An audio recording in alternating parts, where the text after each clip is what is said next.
অন্ধকারের যুগ বলা হয়। মানে ওই সময় মানুষের লেখাপড়া ছিল না, কোনো ভালো কাজ মানুষ করতে জানিত না ওই এলাকাতে। তারা বাপের সামনে মেয়ের সাথে জেনা করতো মানুষ হয়ে, মেয়েকে জীবন্ত খবর দেওয়া হতো, সবাই একসাথে বসে মদ পান করতো, সবাই দুষ্কৃতি করে খাওয়া দাওয়া জীবন যাপন করতো। এরকম সমাজে যত খারাপ কাজ আপনি উল্লেখ করতে পারবেন, আমি এত উল্লেখ করতে গেলে সময় চলে যাবে, সব খারাপ কাজগুলো সমাজে চালাচ্ছে। বুঝা গেছে?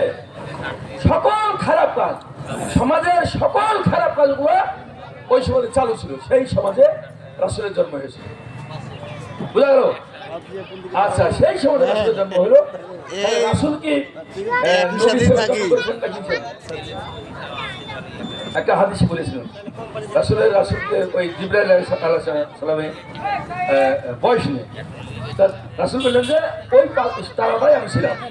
তার মানে রাসূল নবী তো আগে থেকেই ছিল, তাহলে ওই তারা হইতে রাসূলকে যখন জন্ম করায়, জন্ম করবে আল্লাহ তাকে নবী করবে, এই জন্যই জন্ম দিয়েছে, ঠিক কিনা?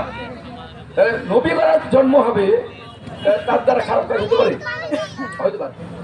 যার কারণে রাসূল কিন্তু জীবনের প্রথম থেকেই ভালো কিছু করার জন্য চেষ্টা করে, ভালো কিছু করার জন্য চেষ্টা করে।